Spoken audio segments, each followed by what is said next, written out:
بسم اللہ الرحمن الرحیم۔ السلام علیکم ورحمۃ اللہ وبرکاتہ۔ عابد راجہ چینل کی طرف سے آج میں اپنے دوستوں کو رسول اللہ صلی اللہ علیہ وآلہ وسلم کا ایک فرمان بتاؤں گا۔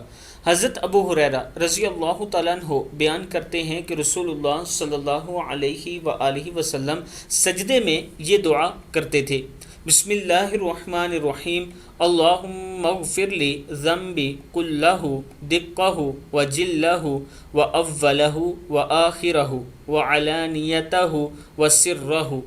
اے اللہ میرے سارے گناہ بخش دے، چھوٹے بھی اور بڑے بھی، پہلے بھی اور پچھلے بھی، کھلے بھی اور چھپے بھی۔ صحیح مسلم کی حدیث ہے۔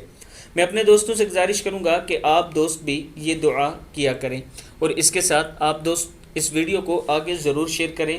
اور میں ایک غریب اور بیوہ عورت کا گھر بنا رہا ہوں، اگر آپ دوستوں میں سے کوئی تعاون کرنا چاہتا ہے تو یہ میرا واٹس ایپ نمبر موجود ہے، ایزی پیسہ اور جیز کیش بھی اسی پر موجود ہے، آپ دوست تعاون کر سکتے ہیں۔